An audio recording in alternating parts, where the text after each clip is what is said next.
Le retour des informations, Camille Revel. Les spéculations sur son éventuel report se multipliaient ces jours-ci. Le prélèvement de l'impôt à la source doit entrer en vigueur au 1er janvier prochain, mais les dernières déclarations du chef de l'État sur cette réforme risquent de renforcer l'incertitude. Emmanuel Macron dit aujourd'hui avoir plutôt l'intention de la mener à terme, mais ajoute qu'avant de prendre sa décision finale, il veut d'abord des clarifications et des réponses précises. Pas très rassurant pour Anne Guyovel, qu'elle est porte-parole du syndicat Solidaire Finances Publiques. Il ne faudrait pas renvoyer la responsabilité à une administration et à des agents qui ont travaillé sur le sujet depuis 2 ans. La décision est peut-être plus politique, c'est qu'il va y avoir une réalité au 1er janvier 2019 sur les bulletins de salaire, c'est qu'ils seront imputés du montant de l'impôt. Et peut-être que là, il y a une optique politique de dire il y aura peut-être moins de pouvoir d'achat. Pour moi, ça relève un problème politique qu'il ne faudrait pas faire porter sur des dysfonctionnements au niveau de l'administration, parce que je peux vous dire que ça fait 2 ans que l'ensemble des agents se concentrent sur cette priorité au détriment de certaines autres missions qui peuvent être les nôtres. La porte-parole du syndicat Solidaire Finances Publiques, Anne Guyovel, qu'elle est au micro de Céline Asselot. Emmanuel Macron qui veut aussi mettre un terme à une polémique sur sa comparaison entre les Danois et les Français gaulois réfractaires au changement selon le chef de l'État. Après les critiques de l'opposition, il invoque un trait d'humour. L'ancien conseiller d'Emmanuel Macron, Alexandre Benalla, lui sera entendu par des juges d'instruction le 28 septembre prochain. On l'apprend ce soir, c'est une information de France Info. Alexandre Benalla est mis en examen pour violence en réunion, détournement d'images issues d'un système de vidéoprotection et pour violation du secret professionnel. Et tandis que les partenaires sociaux continuent de défiler dans le bureau d'Édouard Philippe, le secrétaire général de Force ouvrière, Pascal Pavageau, n'est pas vraiment sorti ravi de sa rencontre avec le Premier ministre. Pour évoquer notamment la réforme de l'assurance chômage, il dénonce une attaque coordonnée tous azimuts du modèle social français. Conséquence, Force ouvrière va proposer aux autres syndicats un appel à la grève en octobre. Les organisations se réunissent ce soir pour en discuter au siège de FO. 1500 salariés des anciens magasins Dia sont sans solution de reclassement selon la CGT. Ces magasins de proximité fermés par Carrefour, les salariés n'ont pas encore été tous reclassés au sein du géant de la distribution à quelques jours des premières notifications de licenciement, assure le syndicat, selon qui seuls 202 salariés ont trouvé un nouveau poste en interne. L'intersyndicale d'Air France, elle est prête à un fort durcissement du conflit avec sa direction pour obtenir gain de cause sur les demandes d'augmentation de salaire. Elle dénonce une attitude irresponsable des dirigeants de la compagnie aérienne, faute, dit-elle, d'ouverture de nouvelles négociations après 4 mois sans grève au sein d'Air France. En Allemagne, une nouvelle manifestation de l'extrême droite est prévue ce soir à Chemnitz, dans la Saxe. Chemnitz, cette ville est devenue depuis dimanche dernier épicentre d'une protestation anti-étranger. Le haut-commissaire de l'ONU aux droits de l'homme, Zeid Ra'ad al-Hussein, inquiet, a dénoncé hier ces manifestations. Mais en Allemagne, Nathalie Versieux, le discours humaniste pro-migrants semble être devenu presque inaudible. Angela Merkel a dénoncé à 3 reprises cette semaine les débordements de l'extrême droite et les scènes de chasse à l'homme contre des étrangers dans les rues de Chemnitz en début de semaine.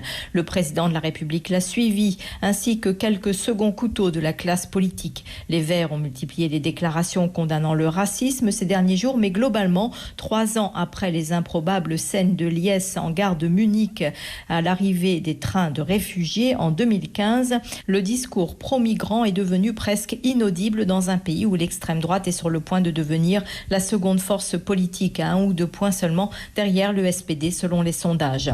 L'AfD, entrée au Bundestag en septembre dernier et à ce titre dotée des mêmes moyens financiers que les partis traditionnels, est aussi le parti le plus actif sur les réseaux sociaux, relayant sur le net chaque agression perpétrée par un réfugié et donnant l'impression aux Allemands qu'ils ne sont plus en sécurité. Berlin, Nathalie Versieux pour France Inter. Ils vont rejoindre des centres d'accueil en Bourgogne, en Franche-Comté et dans le Grand Est. 59 réfugiés secourus par l'Aquarius et par un autre navire humanitaire sont arrivés en France ce matin après avoir accosté à Malte mi-août.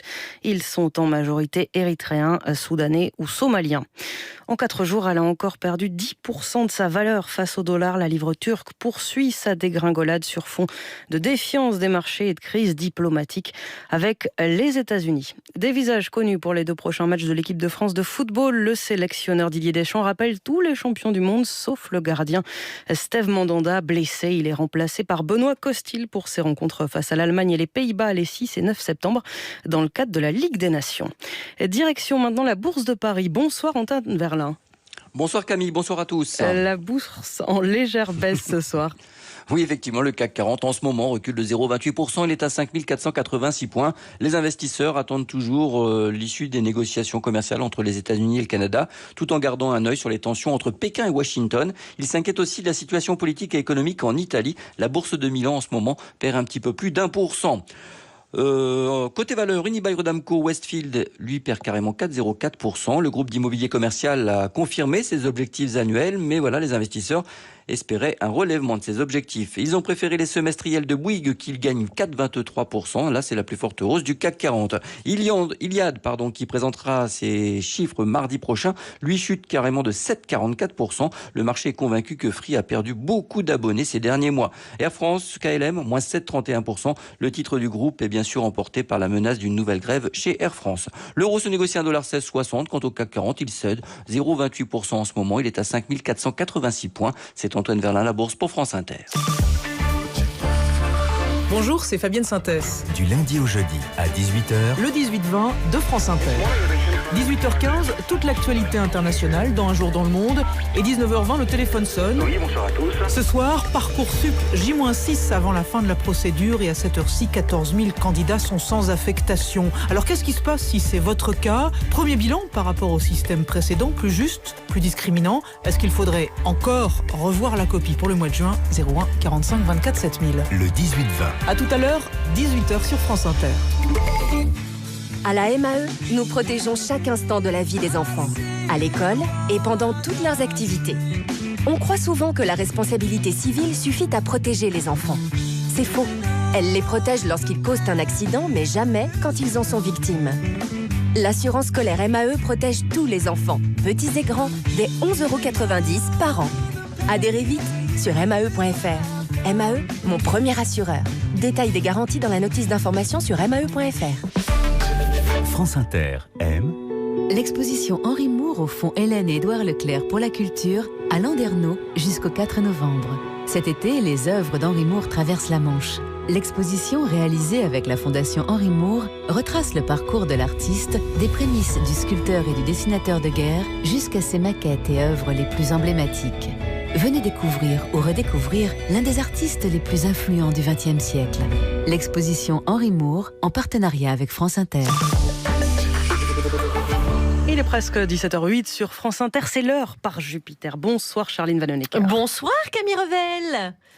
Bien, merci pour ces infos. Déjà, merci. Et vous savez ce qu'on va en faire de tout votre travail depuis ce matin? Oh, ne le me dites pas.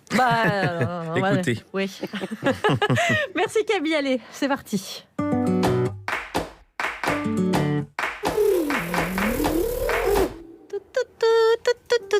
Bonjour la France Inter, vous êtes bien à la radio, on vit des moments de grâce, on reçoit des invités de sa race, on n'est pas des connasses. Vous savez, bonjour Charline, et tu t'entraînes pour tout à l'heure? Oui, bonjour Tristesse. Pardon, bonjour Alex. Oui, bonjour Charline. Alors aujourd'hui quoi, on reçoit un jeune des internets. Tu rigoles, on reçoit la crème de la crème des internets, mon pote, je vais te dire, ça va envoyer, on reçoit un éditorialiste politique de sa mère. De la mère de qui? De sa mère, de sa race quoi, il renvoie tous les cons dans les cordes, il est bien engagé comme tous ses fils de... Fils de la fameuse mère, j'imagine. Mais quelle famille? Alors on reçoit qui? Explique-moi. Bonjour Tristesse. Oui, désolé, je viens d'arriver, j'ai pas encore regardé. C'est qui l'invité? Bonjour Tristesse. Oui, ok, j'ai compris. Demain, je serai plus attentif. Mais aujourd'hui, c'est qui? Bonjour Tristesse. Oh, tu me saoules avec tes bonjour tristesse. Oui, moi, j'ai pas préparé. Au revoir, bonheur. Bonjour Tristesse, c'est la fameuse émission sur YouTube de Mathieu Longat. Ah, qu'est-ce qu'il y a de spécial, ce jeune? Heureusement qu'il est là pour faire bouger les choses. On s'intéresse plus à la politique en France, mon pote. Mais tu m'étonnes avec tous ces branquignols qui nous gouvernent. On se fait entuber par des gens qui se foutent royalement de notre gueule. L'autre, il nous traite de Gaulois. Non, mais il s'est vu, ce touriste de la prétention, là. Mais va t'acheter une toche chez les Romains, va diriger les Vikings. Ils aiment bien ramer, eux, c'est pas des feignants. Mais calme-toi. Tu parles trop vite, Charline. Pourquoi? C'est bonjour Tristesse, mais t'as déjà écouté ou bien? Non, écoute. Non. Bonjour Tristesse, vous êtes bien dans le pays où des mecs comme Ben à la font la loi. On dit de serrer la ceinture et de te tenir droit pendant que dans la cour des bourgeois, au milieu de l'or des plats, des mecs tabassent sans droit ni sans froid, payés par tes impôts 7000 balles par mois. Et c'est le meilleur ami du roi. Et bonne semaine de merde les copains.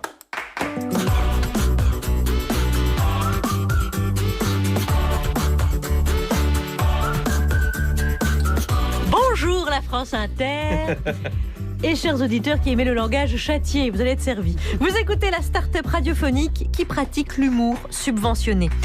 La présence des lobbies dans les cercles du pouvoir, c'est ce que Nicolas Hulot a posé là en partant. La dénonciation d'un fait connu, mais toujours pas résolu. Voilà une nouvelle remise en question du lobby.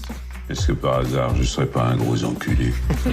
Les employés d'Amazon ont la possibilité d'améliorer leurs conditions de travail en vantant les qualités de leur entreprise sur les réseaux. À la clé, un jour de congé, des bons d'achat de 24 heures et 24 heures de dispense de corvées de carton. Un point d'appel pour le lèche-cul. Si demain vous mourrez sans le sou, eh bien ne paniquez pas, l'enterrement discount est désormais disponible avec le cercueil low cost, voilà qui remédie au coût délirant des obsèques. Ça c'est pour l'urne. À $180? Oui. Bon, vous n'auriez pas autre chose pour le mettre, non? Autre chose pour le mettre. Je n'ai pas trouvé de transition. Alex Vizorek. Charline Vanhoenacker, bonjour. Eh bien, figurez-vous qu'il y a une belle équipe autour de la table aujourd'hui. Et des premières pour cette saison, 17h20, l'homme dont les chroniques décoiffent et en général, lui le premier, Thomas VDB, bonjour. C'est moi Thomas VDB. Mais oui, bonjour Alex. Bonjour à tous. Eh bien, aujourd'hui, je vais vous parler de la démission de la semaine, donc du chef des Gaulois réfractaires, Nicolas Hulix. À 17h30, lui, il n'a pas besoin de tomber de son vélo pour être de droite, celui qui pédale toujours dans le sens du vent. Pablo Mira, bonjour. Bonjour Alex, salut Charline, Thomas. Alors, je suis vraiment très heureux d'avoir écourté mes vacances en Toscane pour tous vous retrouver, puisque cette année, j'ai décidé de mettre 1 euro dans ce gobelet. À chaque fois que je mentais, je mets déjà 1 euro. Voilà. Merci, très bien. Mais de quoi allez-vous nous parler, Pablo? Des lobbies, un sujet que j'ai moi aussi étudié pendant un bon moment. Voilà, je remets 1 euro. Et 17h40, celle qui manie la plume avec une virtuosité inversement proportionnelle à ma capacité de manier ses sentiments. C'est Clara Dupont-Mono, bonjour. Bonsoir à tous. De quoi on va parler? On va parler d'un trafic d'armes et d'une petite fille dans une voiture. Vous avez beaucoup réfléchi, donc c'est que ça va être bien. Et voici celui qui va ambiancer l'open space. Vous êtes connu sous le nom de Bonjour Tristesse. Vous êtes, je vous laisse nous le dire, vous êtes... Mathieu Loncat. Mais c'est Louis. Je l'ai reconnu. France Inter, Charline Vanhoenacker, Alex Vizorek, par Jupiter. Bonjour Mathieu Longat, bonjour Tristesse. Bonjour Tristesse. Vous êtes inscrit sur YouTube depuis janvier 2014. Est-ce que ça fait déjà bientôt 4 ans que vous postez Alors, c'est presque des émissions. Comment vous qualifiez ce que vous pratiquez? Je dirais chronique ou billet d'humeur. Billet d'humeur, chronique, vidéo en tout cas, en plan fixe, où vous scandez un texte dans un personnage d'indigné énervé, parfois outrancier, des analyses de l'actualité politique, c'est-à-dire bien renseignées, fournies, avec un côté éditorial que vous assumez totalement. Ouais, je suis assez dans l'énergie, je suis pas forcément comme ça, mais dans le fond du propos, je souscris globalement à ce que vous dites. Je souscris globalement à ce que je dis. Après, le ton et parfois dans la vie, si je devais essayer de convaincre des gens, je tâcherais d'avoir un brin plus de nuances, mais je souscris à ce que. On a l'impression d'être face à un interrogatoire, c'est-à-dire qu'il y a quelqu'un qui nous engueule parce qu'on comment dire, on ne comprend pas bien les choses et lui nous engueule. Après à la base, il y a quand même plus la volonté de ramener de se rendre compte que du coup, via l'outil internet, on peut s'adresser aux hommes politiques comme s'ils étaient dans notre salon et de les, vu qu'on subit leur humiliation à longueur de semaine, de les ramener à soi et puis de pouvoir au moins atteindre leur orgueil ou les humilier. Moi, j'y vois une vengeance citoyenne dans ma démarche artistique. Une vengeance citoyenne. Ouais. Parce que comme on me baise depuis maintenant, là j'en ai 31, donc ça fait quand même 31, ça fait un peu beaucoup quoi. Ça commence à devenir douloureux et du coup j'ai pas d'outils, parce que le vote ça semble être relativement obsolète comme outil démocratique. Et du coup je me venge à ma manière et la seule manière de pouvoir se venger c'est de les remettre à notre niveau et je pense que ces gens-là en plus ont beaucoup d'orgueil, du coup j'ai tendance à penser que piquer leur orgueil c'est assez facile. Et peut-être par ce canal-là vous pouvez influencer plus de gens à voter différemment. À voter différemment ou à se réapproprier la politique en tout cas, parce que j'ai tendance à penser que ça viendra, il y aura des listes citoyennes ou rien, je crois plus en grand monde là. Donc ça participe peut-être un petit peu à remobiliser des gens ou à se rendre compte à rappeler que la liberté d'expression existe encore quand même dans ce pays, même s'il a plein d'autres défauts. Et à se rappeler que la politique c'est l'affaire de tous, et que ça se passe aussi à l'échelle locale, chacun dans sa ville, on fait de la politique, on veut privatiser la politique en France, alors que vu les crétins qu'on a au gouvernement, ça se voit que c'est accessible à plein de gens qui pensent que ne pas en avoir les moyens intellectuels. Alors, une des dernières vidéos, voire la dernière sur l'affaire Benalla, elle fait 12 minutes. Il y a quelque chose de particulier chez vous, c'est un plan fixe, c'est enregistré d'une traite, là où généralement les vidéos sur YouTube jouent de l'effet comique sur ce qu'on appelle l'effet cut, le montage, la nervosité du montage. Vous tout est enregistré d'une traite, donc si au bout de 4 minutes vous flouchez un peu, il faut tout recommencer parce que du belge, vous êtes dans un savonner. rythme énervé. Ah pardon, vous êtes savonné. Floucher, c'est un verbe du premier groupe. Vieux réflexe de la RTBF qui reviennent, parce que vous êtes dans un ton énervé, parfois outrancier, mais extrêmement limpide et audible. Est-ce que la forme, elle est militante aussi là-dedans ? Il y a une performance artistique dans le fond. Je sais pas si elle est en tout cas, je l'ai choisie de manière très naturelle, quoi. J'ai tendance à penser que, vu ce que les Français prennent, on devrait être plus à être dans cette énergie. Enfin, que globalement, quand on allume notre télé, c'est l'effet que ça devrait nous faire, en tout cas, quoi. Mais il y a beaucoup d'humour aussi, parce que là, on en parle au premier degré. En fait, ouais.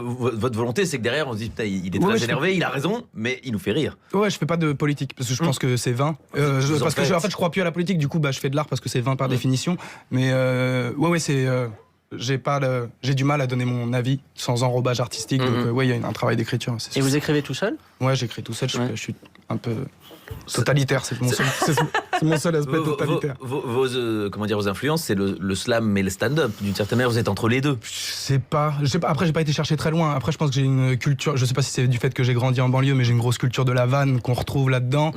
J'ai une haine du politique qu'on retrouve là-dedans.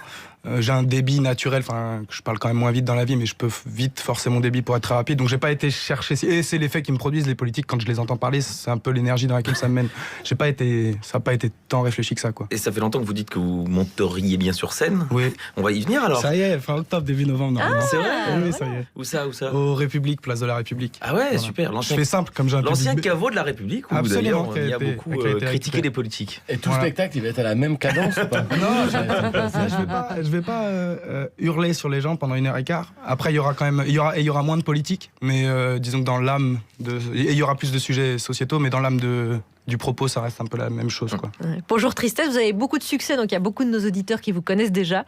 Et pour ceux qui ne connaissent pas, Bonjour Tristesse, Mathieu Longuette, vous allez apprécier le fond et la forme, et on va rester avec lui pendant 1 heure. Clara Dupont-Moreau. Oui, juste un petit mot sur le nom, Bonjour Tristesse, c'est lié au roman de François Sagan. Non, parce que la volée à Paul Éluard, en fait, il y a peu de gens qui le savent, mais en fait c'est un poème de Paul Éluard, je fais le malin, je vais pas m'en rappeler, ça s'appelle À peine défiguré, et c'est plus particulièrement pour une phrase qui dit Bonjour Tristesse, tu n'es pas tout à fait misère, car les lèvres les plus pauvres te dénoncent pas un sourire. Et c'est beaucoup de l'âme de ce que je fais, c'est de dire tant qu'on peut tant qu'on peut nous-mêmes se moquer d'eux, c'est qu'on est encore un tout petit peu libre, quoi. Voilà. Effectivement. Donc ça vient de Mathieu Longuette, Bonjour Tristesse, on vous enjoint à aller le voir ou l'écouter, le découvrir si ce n'est fait déjà.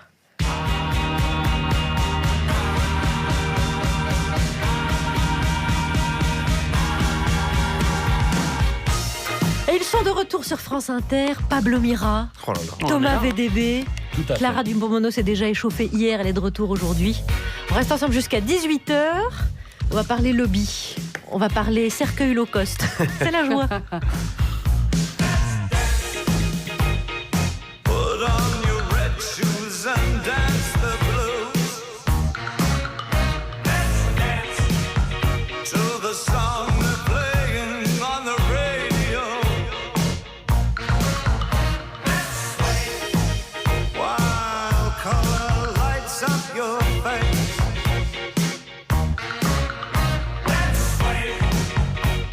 Sway through the crowd.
sur France Inter. Nous sommes en compagnie de Mathieu Longat.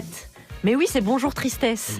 Bien sûr sur YouTube, mais aussi bientôt sur scène, au théâtre Le République, place de la République à Paris, dans un spectacle qui va s'appeler État dégueu. En 3 mots. En 3 mots. Comme au Moyen-Âge. Oh, c'est pour vous plaire, ça Clara Dupont. Et ce sera début novembre. Bonjour Tristesse avec nous et autour de cette table. Eh bien, Alex. par ordre d'apparition, car je m'étais trompé tout à l'heure, ce sera d'abord Pablo Mira. Il faudra attendre un peu pour avoir Thomas VDB et bien sûr l'inamovible Clara Dupont-Mono à sa place. Immédiatement le journal. Le Gaulois, réfractaire au changement, un peuple marqué par... Le journal de presque 17h17. Sois poli, hein, partout à titre. Et on commence par les titres. En visite au Danemark, Emmanuel Macron a qualifié les Français de peuple gaulois réfractaire au changement. Oui, apparemment, il y aurait aussi des lobbyistes celtes à l'Élysée. La société Pernod Ricard pense à se lancer dans le marché du cannabis. Oui, le prochain album de Renaud sera donc reggae. Il y aura des brèves. Oui, parce qu'on est des Gaulois réfractaires au changement, donc il y aura toujours des brèves. Merde. Ouais, je vous rappelle qu'on est belge. Donc Gaulois. C'est donc la déclaration du jour. Oui, et ce matin, Benjamin Griveaux a détendu tout le monde au micro de Caroline Roux sur France 2. Moi, j'adore Astérix et je crois que les Français adorent ce personnage de BD. Et bien sûr, on adore tous Astérix. C'est une excellente excuse qui aurait pu servir bien plus tôt dans d'autres cas. Bonjour Tristesse, donc. Quand Macron avait qualifié les Français de fainéants. Bah ouais, moi j'adore Gaston Lagaffe. Je crois que les Français adorent ce personnage de BD. Et bim, c'était vendu. Mais les Français sont-ils vraiment réfractaires au changement? Eh ben c'est marrant, pourtant, si l'on en croit le fameux Gaulois Nicolas Hulix, les réfractaires au changement, comme ceux de la transition verte par exemple, ce serait plutôt leur chef, Emmanuel Macron, en bras raccourcis, et l'autre il est fixe, d'Édouard Philippe. La question à se poser, c'est pourquoi aller critiquer les Français au Danemark? Eh bien je ne sais pas, Macron c'est un peu l'Olivier Giroud de la politique, on ne sait jamais s'il sert l'image de la France à l'étranger. Allez, passons chez les Républicains. Oui, ce matin sur Europe 1, Audrey Crespo-Mara interrogeait Laurent Wauquiez sur celle qu'il cite souvent comme une de ses grandes amies, Sœur Emmanuelle. Pensez-vous vraiment qu'elle serait d'accord avec vous sur les migrants? Oula. Vous savez, j'aime pas quand on utilise une personnalité comme Sœur Emmanuelle dans le débat politique. Je l'utilise pas. C'est drôle déjà, mais c'est pas fini parce qu'elle l'a pas lâché. C'est vous qui l'a cité. Oui, mais justement, je préfère la laisser à l'écart. C'est une belle personnalité que les Français aiment. J'ai pas envie de l'utiliser pour un argument politique. Est-ce qu'elle est forcément d'accord avec vous sur les migrants, vous l'entendez? Je ne sais pas, et je vous demande peut-être d'avoir la même dignité que moi. Voilà. Charlie n'avait pas entendu le son, mais c'est vrai que il a fait une Sarkozy. C'est vrai que c'est bien. La dignité chez Lolo, c'est comme sur la tête de Sœur Emmanuelle, on a envie de mettre un essuie de vaisselle Par-dessus. Oui. Est-ce qu'on peut garder ce son pour un prochain oui, jingle? je pense. Merci. Et attendez, parce que on m'a dit que c'est vrai qu'il n'a jamais utilisé Sœur Emmanuelle dans les interviews politiques. Je l'ai rencontrée à peu près une dizaine de fois, et notamment il y a un an, où elle était déjà atteinte par la maladie.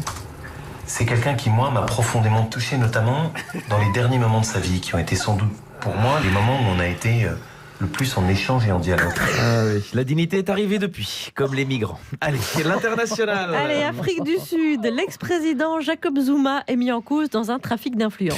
Ces anciens présidents africains mouillés en plein d'affaires, franchement, ça n'arriverait pas, je pense, chez nous. Chez nous, pas possible. International toujours, l'écrivain Philippe Besson a été nommé consul de France à Los Angeles par Emmanuel Macron. De sorte qu'on soupçonne quand même une forme de retour d'ascenseur pour service rendu. On se rappelle du livre de l'écrivain qu'il avait consacré au président. Ah, ça se fait pas, ça. Mais non, ça se fait pas, surtout que l'écrivain qui a le plus rendu service à Macron, c'est pas Besson, c'est Gérard Davet et Fabrice Loeb en écrivant « Un président ne devrait pas dire ça, les gars, si vous m'écoutez, il y a une place de consul à prendre. » En Chine, 2 personnes ont été sanctionnées.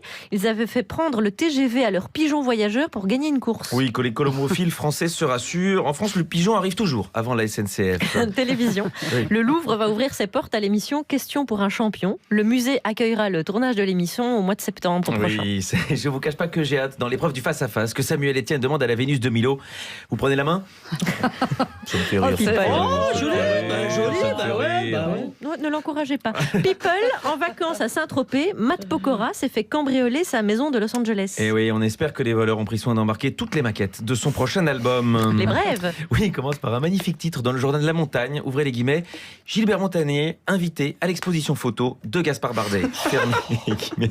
Le journaliste n'a pas été jusqu'à lui demander son avis sur l'exposition. Et la dernière. La dernière, Tinder. Une femme donne rendez-vous à 100 prétendants en même temps. Alors apparemment son pseudo sur l'appli c'était Carla Bruni. Mathieu Longuette avec nous, bonjour Tristesse. Nous, avec Wauquiez, on se marre, etc. Vous, je vous ai senti un peu énervé. Donc la première réaction, c'est l'indignation vraiment et l'énervement. Voilà. Tout et ça. après la construction comique, du coup, entre-temps, j'ai eu le temps de penser, il est complètement bipolaire, il pourrait se mettre un doigt dans le cul et aller porter plainte pour viol. Et voilà. C'était l'édito. Il a de légers problèmes psychologiques. De Bonjour Tristesse avec nous. Allez, les lobbies ont eu la peau de Nicolas Hulot. Ces groupes de pression opaques forcent les portes du pouvoir à coups de pognon, à moins que certains édiles ne leur ouvrent tout simplement la porte en disant bienvenue. Les lobbies sont-ils un poison de la démocratie ? Papa, tu peux me chanter la chanson des produits laitiers ? C'est papa qui fabrique le beurre avec ses potes agriculteurs. Ouais, on se fait bien tous enfler, on vend notre lait pour la moitié.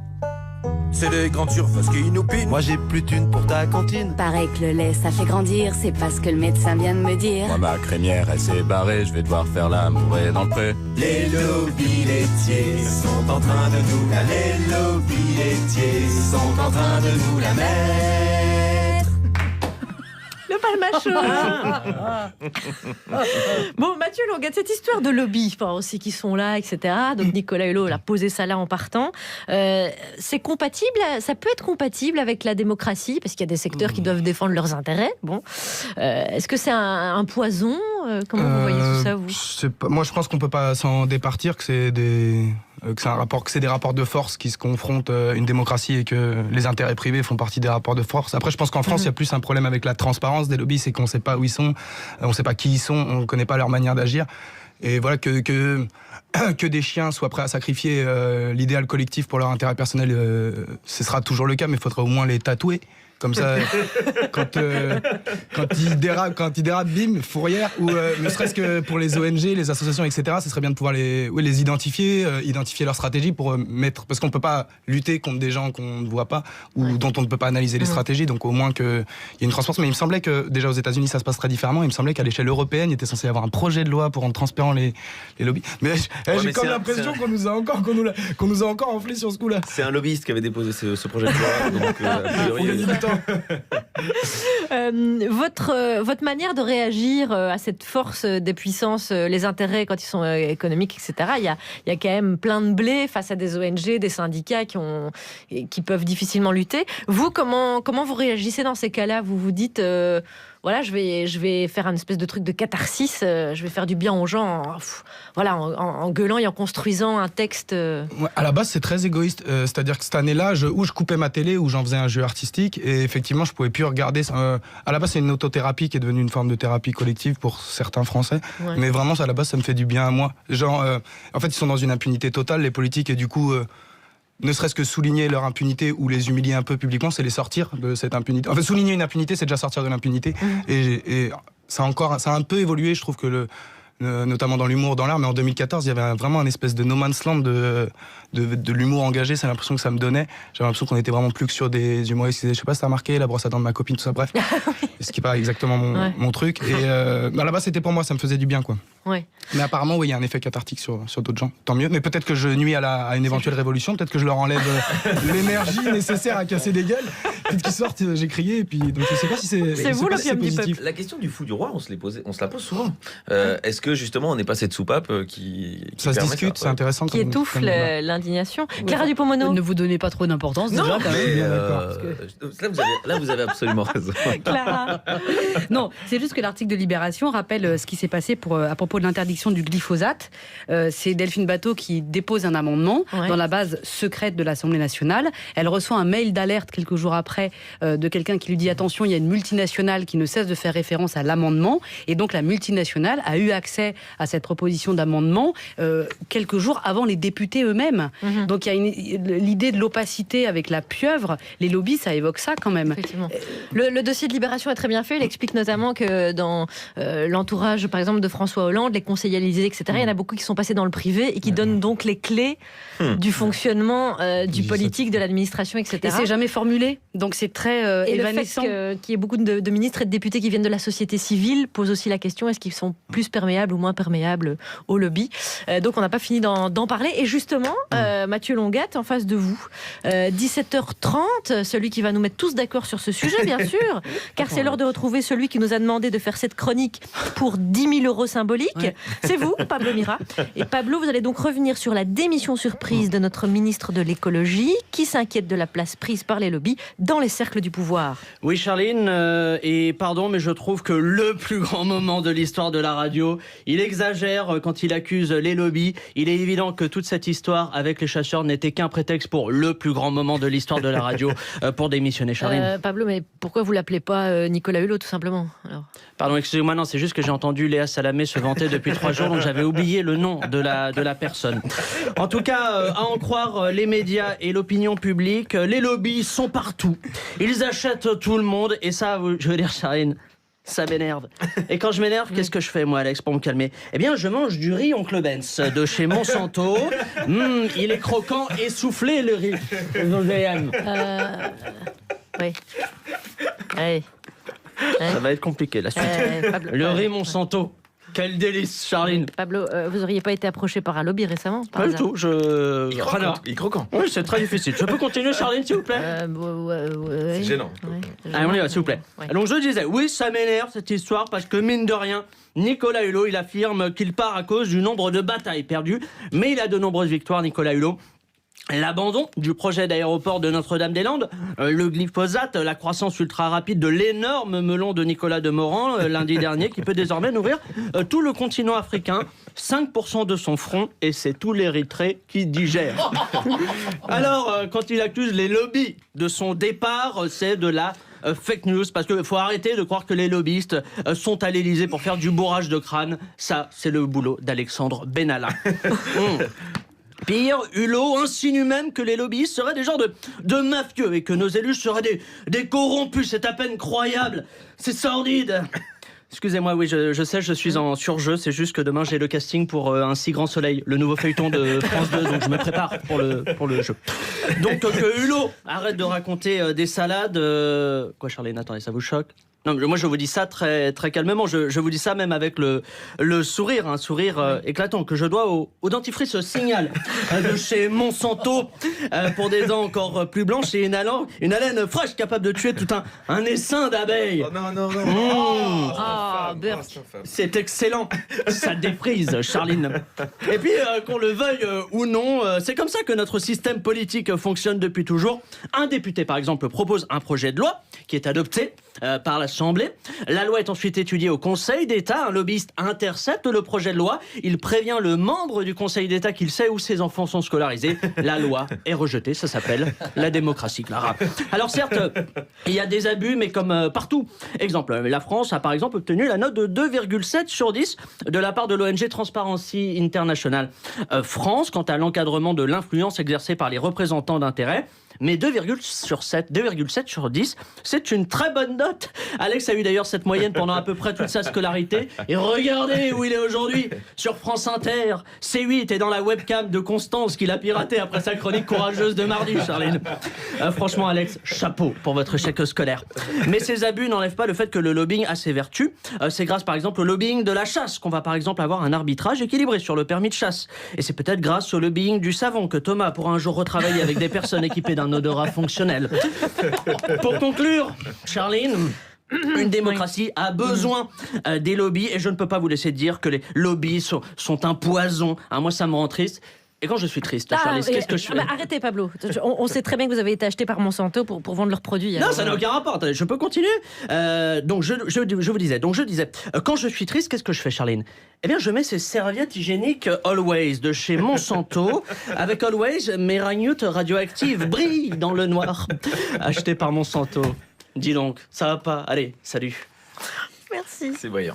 Pablo Mira, vous êtes sur France Inter. Voilà, nous avons je suis pas sûr qu'on équilibré. soit loin de la bonne analyse. C'est ça qui m'inquiète. On a équilibré le débat face à Mathieu Longat. Bonjour Tristesse, on revient avec lui tout de suite. La musique, c'est aussi France Inter.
lui, il mérite de savoir. Junior, magnifique. Pendant que Mathieu Longuette est en train d'essayer d'emballer Clara Dupont-Moreau.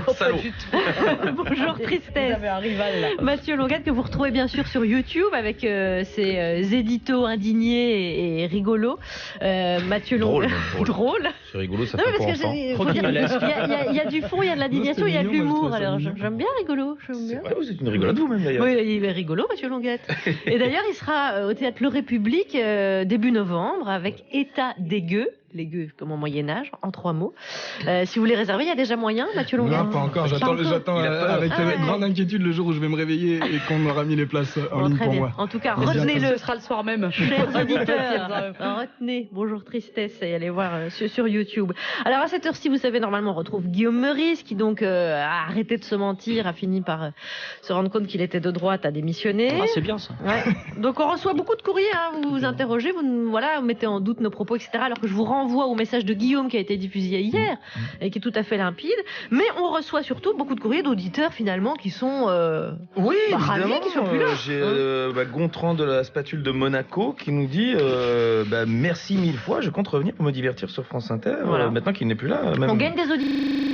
Je resterai sur Radio Courtoisie. Même une auditrice de Picardie qui est très contente, qui dit merci d'avoir viré Guillaume. J'espère qu'on entendra plus Thomas VDB. Et c'est Madame Vandenberg de Picardie. Donc sachez qu'il y a aussi des gens tout à fait ravis. Donc on récupère du monde. On récupère des gens de droite. De plus en plus, parce que les gens croient qu'on nous en veut, mais plutôt positif. Très bien. Alors c'est reparti. Alors c'est le retour de Thomas VDB. C'est bien lui. Et voici la page actualitique avec la musique de la pub Ushuaïa comme générique. On peut couper, voilà, quel morceau magnifique, époustouflant, voilà, des larmichettes d'émotion déjà dans le studio. L'été vient de se terminer, c'est la rentrée de tout le monde et paradoxalement c'est déjà les vacances de Monsieur Hulot. Alors les vacances de Monsieur Hulot, normalement c'est rigolo, mais là non. Nicolas Hulot, il a claqué la porte du gouvernement cette semaine, il était pas content, il savait qu'il allait encore tomber dans une classe avec que des mecs qui peuvent pas piffrer. Donc il s'est dit moi j'arrête, c'est comme ça. Alors Léa Salamé, Nicolas Demurand, on le disait tout à l'heure de France Inter, ont aussitôt posté une vidéo pour expliquer ce qu'ils ont ressenti à l'annonce, à l'antenne. Et c'est marrant, cette vidéo, on dirait un petit peu un extrait de Envoyé spécial, mais de dans 10 ans. Mais sur un truc qui s'est passé il y a 5 minutes. Ça c'est fou parce que parfois Envoyé spécial, ils font des reportages pour retracer des événements qui sont arrivés il y a longtemps. Là c'est une vidéo au cas où certains auraient juste déjà oublié ce qui vient de se passer juste avant. Voilà, ça se peut aussi. Et donc les deux journalistes ont parlé d'un moment de grâce à l'antenne. Personnellement, je parlerais plutôt d'un moment de stress en ce qui concerne. Parce que c'est vrai que si on oublie un petit peu l'info principale, qui est donc qu'un ministre démissionne, pour se concentrer sur l'info secondaire, qui est celle qu'on va tous crever dans moins d'un siècle parce qu'on fait n'importe quoi, je trouve ça juste un chouïa anxiogène. Un chouïa, vraiment un chouïa. Limite, je pense que l'info secondaire a plus d'importance que l'info principale. Mais c'est fou parce que les journalistes prennent quand même la peine de préciser. Et il n'avait pas prévenu sa femme. Il n'avait pas prévenu sa femme. Du coup, j'arrive plus à savoir si l'info cruciale, c'est que le mec se barre ou si c'est l'état d'excitation des journalistes dans lequel il se retrouve. Je ne sais pas. Alors, la question, en tout cas, qu'on peut se poser, c'est qu'est-ce qu'on prend aujourd'hui comme mesure radicale? Parce que je vous le dis direct, moi, le réchauffement climatique, ça va pas être possible. Je vous le dis, parce que voilà, je suis hyper sensible à la chaleur. Ça, c'est vrai qu'au-dessus de 27 degrés, je commence à maugréer. Donc à 30 degrés, mon attention ne peut plus se porter sur autre chose qu'au fait que j'ai chaud. Si quelqu'un vient me parler et me dit tiens, je me suis acheté un livre, je dis mais de quoi tu me parles? T'as vu la chaleur qu'il fait? Voilà, je n'y arrive pas. Alors les étés à 55 degrés qu'on nous annonce peut-être pour dans 10 ans, va falloir se préparer à m'entendre ronchonner pas mal.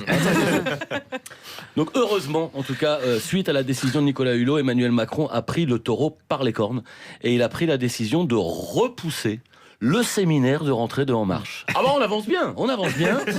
Quand tu vois qu'il avait déjà passé son mois de juillet à repousser la réforme constitutionnelle à cause de l'affaire Benalla, tu dis qu'en fait il bosse jamais. Le mec il passe son temps à repousser les moments où il doit répondre pour réfléchir à ce qu'il va dire. Voilà, maintenant je vais pas faire non plus le gars qui connaît hyper bien la réforme constitutionnelle. J'ai lu plein d'articles sur internet dessus, mais à chaque fois il me reste 82% à lire. C'est vrai qu'en plus maintenant à chaque fois il faut accepter les cookies, c'est compliqué. Bon, voilà. Mais en tout cas ce qu'on peut dire, c'est que par rapport à la réforme constitutionnelle, l'affaire Benalla est quand même arrivée anticonstitutionnellement. Voilà, je pensais que c'était important de le dire. Bon, après c'est vrai qu'il faut pas non plus être radical. On peut pas dire objectivement que Macron il fait rien pour l'écologie, il recycle quand même un peu, hein. Il voit un vieux truc, il lui donne une seconde vie, voilà, Gérard Collomb par exemple, mais c'est pas assez. Et là je pense vraiment que sans rigoler il faut s'activer, parce que quand je vois un peu le président de la République face à l'écologie, j'ai l'impression de me voir face à ma scolarité. C'est vrai que moi j'arrivais à la rentrée scolaire, à chaque fois je promettais à mes parents genre mais cette année je vous jure je bosse comme un ouf. Non vraiment, en plus j'ai des cahiers tout neufs, donc vraiment je vous dis on repart de zéro et ça va cartonner. Et au bout de 2 semaines en général il commençait à y avoir des ratures sur mon cahier, puis au bout d'un moment je me disais ouais c'est foutu, à quoi bon, ça sert à rien de continuer, voilà, j'ai tout bâclé. Et mes parents recevaient le bulletin et ils me disaient t'as vu tes notes catastrophiques en bio, en maths et en allemand? Et là je faisais mon Emmanuel Macron, je leur disais écoutez je respecte ce que vous dites, vous êtes des parents libres, vous avez toujours été libres, c'est votre choix de me dire ça et je le respecte. Voilà, sauf que Macron aujourd'hui il fait pareil, mais que l'enjeu n'est pas le même, hein, on parle pas d'un élève qui passe en 5e, là on a envie de lui dire mais active-toi gros, hein, fais quelque chose d'utile, hein, à la rigueur je sais pas, Macron je sais pas, prends un gros sac, tu vas en forêt, tu ramasses des ordures, ce sera plus utile à la rigueur, ou tu mets un loup dans ta voiture et tu vas réintroduire un loup dans les Pyrénées. Voilà, active-toi au lieu de parler poliment des engagements prévus pour quand il sera trop tard. Voilà, donc Macron par exemple il vient d'aller au Danemark en Falcon, moi je croirais à son engagement écologique quand il ira au Danemark à Dodane. Voilà, là d'accord, il serait parti fin juillet éventuellement, ça lui aurait donné 1 mois pour réfléchir sur son âne, à quoi répondre sur l'affaire Benalla, ça aurait été bien quand même. Et c'est vrai que vu la gravité de la situation, moi je comprends pas pourquoi le gouvernement ne donne pas des ordres plus drastiques sur le pétrole ou le plastique, les voitures ou les avions. Je sais pas, je me dis quand est-ce qu'on va commencer vraiment à interdire des trucs, mais pourquoi c'est pas maintenant? Genre je sais pas, par exemple t'as une voiture, bah tu vas en prison. Voilà, bon, alors c'est peut-être un peu excessif, j'avoue c'est excessif, mais dans 15 ans quand il fera 75 degrés à l'ombre, qu'on sera dans nos t-shirts avec des grandes auréoles sous les aisselles, à mon avis on se dira on aurait dû être un petit peu plus excessif. Thomas VDB, merci pour ce point de vue sur France Inter, et à revoir bien sûr en vidéo. De vidéo il en est question avec Bonjour Tristesse, c'est notre invité Mathieu Longat qui nous fait l'amitié d'être là aujourd'hui, et on va aborder ce deuxième sujet, cette Amazon qui a très mauvaise presse puisque les employés se plaignent publiquement de leurs conditions de travail. Alors pour redorer son blason, l'entreprise propose un deal à ses employés. Vous dites du bien d'Amazon sur les réseaux, vous devenez ambassadeur de la marque et vous obtenez en échange un jour de congé, un bon d'achat de 50 € et un lunch. Alors on n'est pas bien là dans les hangars chez Amazon? J'aime ma boîte, j'aime ma boîte, j'aime ma boîte, et moi je l'assume. Manolo des Gypsies. Alors quand on a vu ce sujet, on a aussi pensé à vous, Mathieu. On s'est dit, vous devez adorer ce sujet. Voilà, des conditions inhumaines de travail. Mais je suis en train de mettre la réponse dans la question encore. Qu'est-ce que vous en pensez? Vous trouvez ça acceptable, vous, Mathieu Longat? Ce truc pourri, qu'est-ce que ça vous inspire? Étonnamment, j'ai croisé dans les milieux professionnels beaucoup de gens qui suçaient leur entreprise bénévolement. Et du coup, que les gens attendent au moins de recevoir 50 € et un jour de congé pour le faire, je trouve ça presque rassurant, tellement les gens globalement sont aliénés dans leur rapport au travail et à leur entreprise. Donc je dis pas que c'est pas un truc de clébard, je dis qu'il y a des clébards qui travaillent bénévolement, voilà. Donc je suis moins outré que je n'aurais pu l'être. Mais vous avez raison, on voit le verre à moitié. On voit le verre à moitié plein avec vous, parce que c'est vrai que il y a peut-être une force. Si Amazon est cynique, alors on peut l'être aussi un petit peu en disant ok, je participe au truc et au moins j'ai une journée de congé, 50 boules. C'est ça l'idée? C'est 5 heures de boulot hein, pour une photo de bannière. Sur Twitter, c'est ça schématiquement. Et un petit mot de... encore une fois, il y en a plein qui se baladent avec le t-shirt de leur entreprise, très fiero le dimanche pour faire leur jogging. Vous avez, on connaît pas trop votre parcours professionnel, vous avez bossé en entreprise Ouais, j'ai bossé en entreprise. Alors ça a souvent terminé auprès de mecs, moi, parce que j'ai fait des études de droit accessoirement et qu'ils ont tendance à croire que le droit du travail c'est un brouillon inutilisable. J'ai fait beaucoup de boulot de merde. Ça m'a pas passionné, je retravaillerai plus, j'espère. Il n'y a aucun des employeurs duquel vous avez envie de dire du bien? Non, mais par contre, il y a plein de gens dans ces milieux. Oui. Non, après, en fait, si, par exemple, en tant que salarié, Orange, c'est une très bonne boîte, mais ça n'empêche que c'est une boîte de merde. Enfin, on est plus content d'être chez Orange que dans une entreprise de téléphonie, mais après, si. Orange qui a connu des fins de vie de certains employés. Voilà la manière de se comporter avec certains salariés, mais je veux dire, en termes de CE, d'avantages par rapport à d'autres sociétés, c'est bien, mais en termes de partage des richesses avec les salariés, c'est affligeant. Non, il n'y a pas d'entreprises qui m'ont. Si, j'avais une piscine de quartier, c'était sympa. Du droit, c'est aussi, vous dites, c'est vrai que si on connaissait peut-être mieux nos droits, comme vous, vous dites, j'ai fini au prud'homme, c'est vrai que c'est marrant. C'est très rentable. Connaître ces droits, est-ce qu'il n'y a pas un service public ou un rôle des médias? Bien sûr. À la base, j'ai lancé un autre programme sur ma chaîne qui s'appelait Bonjour Bonheur, où je donnais des cours de droit. Enfin, des cours de droit simplifiés, mais en gros, il y a des trucs très simples. Par exemple, en droit, si vous n'avez pas signé votre CDD dans les 48 heures suivant votre embauche, c'est requalification en CDI. Ça demande 1 minute de l'expliquer, c'est 6 mois de salaire minimum. Attendez. Attendez, je vous laisse. Mais non, mais j'ai au moins 10 amis à qui c'est arrivé. Moi, ça m'est arrivé 3 fois. Enfin, ça arrive à tout le monde. Et du 48 coup, heures 48 heures. Mais ça a peut-être bougé depuis, parce qu'entre-temps, ils ont plus ou moins aboli le droit du travail entre-temps. Donc, c'est peut-être que j'avais vu juste. Du coup, le droit du travail existant plus ou moins plus, je vais me recentrer sur les rapports citoyens-police. Mais oui, par contre, je suis convaincu que le seul levier, le seul contre-pouvoir qu'ont les salariés au sein d'une entreprise, c'est de connaître leurs droits et de les faire valoir. Et en plus, même si ça plaît pas sur le moment, ils se décalent sur les autres systématiquement. Ça plaît pas au patron, mais en fait, il va les faire chier les autres après et c'est plus à vous qui va parler. Clara Dupont-Moreau, si vous voulez ajouter quelque chose à votre chronique. Rapidement, mais c'est l'idée que Amazon, qui, à mon avis, ne représente pas quand même toutes les entreprises, parce qu'ils poussent le curseur assez loin. Et il y a une infantilisation, ne serait-ce que pour les comptes Twitter qu'ils encouragent à créer, ils demandent le prénom avec derrière Amazon, etc. Et le fait de mettre que le prénom, et avec ce système de chantage, finalement, c'est très infantilisant. Et je trouve que la dégradation, elle est un peu là, quand même. Ah, complètement. Ils auront le temps d'y réfléchir pendant leur jour de congé, gagné grâce aux petites fuites. Mathieu Langade, bonjour Tristesse, à nos côtés, avec donc Clara Dupont-Moreau. Oui, alors l'actualité, Charline, c'est aussi, alors c'est pas très gai, mais la fusillade qui a eu lieu en Floride, à Jacksonville, c'était lundi. Une fusillade de plus, où le port d'armes, dans un pays où le port d'armes est légal. Donc c'est un peu good morning Tristesse. Mais il se trouve que j'ai justement le livre que ne liront jamais les Américains porteurs d'armes. Un livre que je glisserai néanmoins sur leur table de chevet en forme de crosse, et qui s'appelle Balles perdues, et qui est signé Jennifer Clement. Alors Mathieu Longat, il faut que vous partiez avec ce livre, je l'ai pris pour vous. Jennifer Clement, elle est américaine, je ne sais pas si vous la connaissez, et en fait, elle a signé là un des plus puissants manifestes anti-armes à feu, qui est planqué sous des allures de roman. C'est-à-dire que ce livre s'ouvre sur une voiture qui est garée sur un parking de Floride, justement. Et cette voiture, elle est à l'arrêt depuis longtemps. Et dedans, il y a une petite fille qui vit avec sa mère. Alors, sa chambre, c'est le siège avant. La salle à manger, c'est le tableau de bord. À l'arrière, c'est la chambre de sa mère. Et il y a des sacs en plastique qui servent de penderie. Cette petite, elle s'appelle Pearl. Et elle est pas malheureuse. Elle est très heureuse comme ça. Elle adore la voiture qui sent l'anti-moustique et le lait en poudre. Et elle adore aussi sa mère, qui s'appelle Margot, mais il se trouve que cette femme-là est tellement gentille qu'elle ramasse les bouts de verre par terre pour éviter que les promeneurs se blessent. C'est vous dire la gentillesse de la personne. Et sa mère, en plus, vient d'une famille riche et elle a pu entasser dans le coffre de la voiture toutes sortes de trésors. Et c'est comme ça que Pearl, elle mange des sandwichs sur le tableau de bord, mais dans des assiettes en porcelaine de Limoges, qui sont un vieux vestige du passé riche de la mère. Et puis un jour, Pearl, la petite fille, distingue des éclats noirs dans l'aube et elle ne sait pas ce que c'est.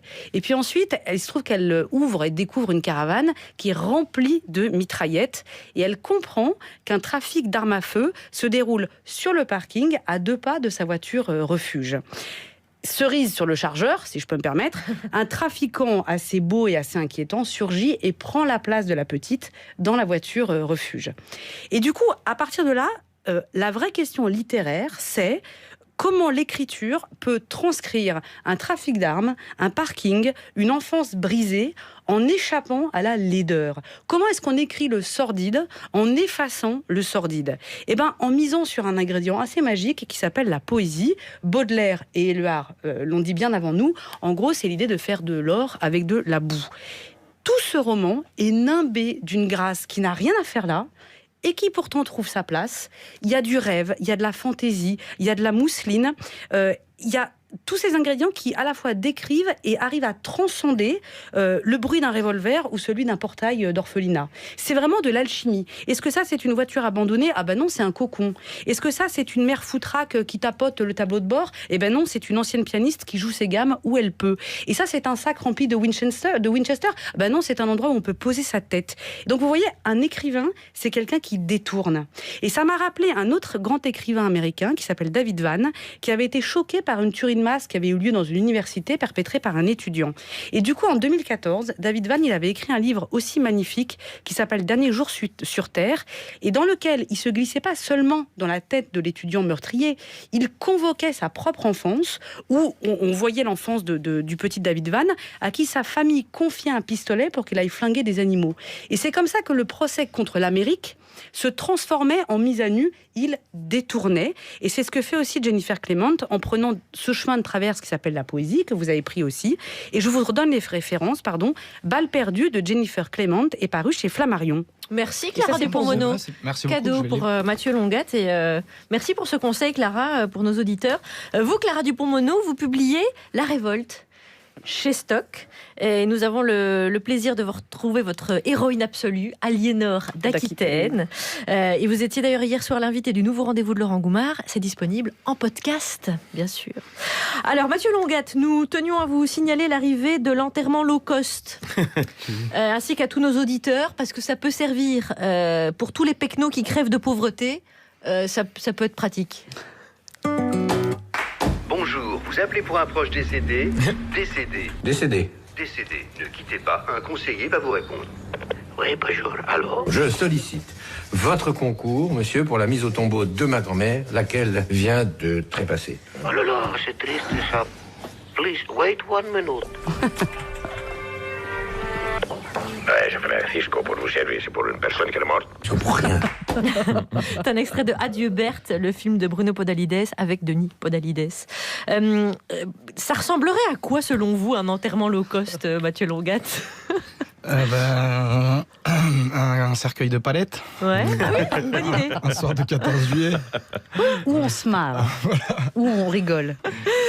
Quand on vous a soumis le sujet, comme tous les invités, quelques temps avant l'émission, quand vous avez découvert ça, sauf si vous étiez au courant que ça existe, non, on je l'a savais pas du découvert tout que ça existait. sur slate.fr. Quelle réflexion ça a suscité chez vous? Ça, vous avez trouvé ça J'ai finalement trouvé ça à la fois glauque et en même temps il y avait un truc dans l'article qui était intéressant, c'est le fait que les gens n'osaient jamais comparer, enfin les pompes funèbres schématiquement n'osaient pas se lancer sur le net parce que ça demandait de la communication et que ce serait perçu comme indécent.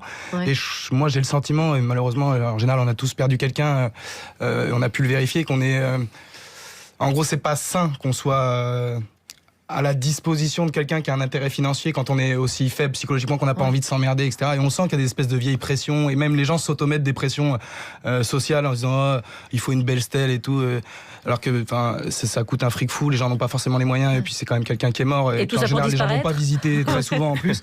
Et en gros je trouve qu'il y a une espèce de pression psychologique et sociale quand on le vit physiquement qui rend très utile le fait que les gens puissent comparer tranquillement chez eux quand ils ont un peu de temps libre des prix, et voir que je trouve ça glauque mais pas choquant. En fait c'est un sujet très tabou, et visiblement là ils ont pris le sujet un peu à bras le corps, je trouve. Je sais pas ce que vous en pensez, en disant on célèbre les naissances, à un moment la mort fait aussi partie de la vie, et il n'y a pas de raison que les gens se fassent arnaquer. Ouais, complètement, et puis on va pas s'endetter pour les gens morts, quoi.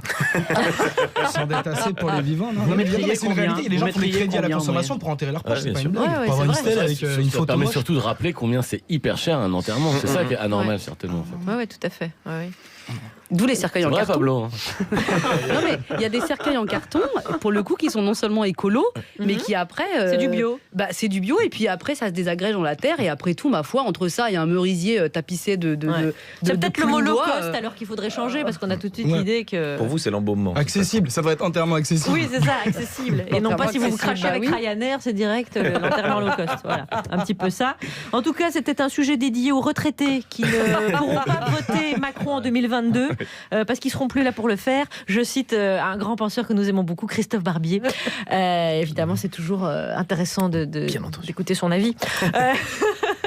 Monsieur Longat, bonjour Tristesse. On a envie de jouer avec vous si vous êtes d'accord. En fin d'émission, on propose un sketch à l'invité. Il découvre un rôle. Vous êtes éditorialiste économique sur Europe 1.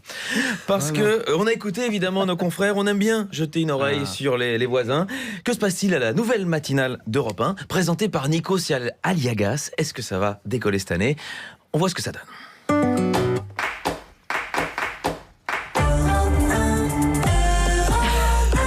Bonjour mes loups, bienvenue à la matinale d'Europe 1. Je suis en pleine forme, j'espère que vous aussi, car je ne serai rien sans vous. Et ce matin, si vous voulez parler du gouvernement, tapez 1. Si vous voulez qu'on aborde les propos du pape, tapez 2.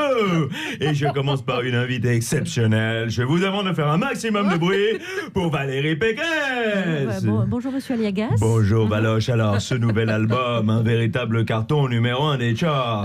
Non, je suis pas chanteuse. Je ne suis pas chanteuse. Le nouveau single de Valérie Pécresse. Vous pouvez nous faire un extrait? Non, mais je vous dis que je ne chante pas. Je suis une femme politique qui a lancé son mouvement. Vous faites quoi, là, d'ailleurs? Je prends une photo pour mon compte Instagram. Je vous rappelle mon compte @Nikos Aliagas professionnel. N'hésitez pas à me liker, à me taguer, donc Valérie. Oui, alors, donc je voulais dire que je vais aller à la rencontre des Français. C'est un scoop. Valérie part en tournée dans toute la France. Non, écoutez, je quitte le plateau, monsieur Aliagas, non, mais vraiment, sur cette antenne, vous devriez faire de la politique, de l'économie, pas du people, je ne sais pas, moi. Non, m'a rien dit. Bon, on passe à l'économie avec mon ami des Échos, Axel de Tarlet.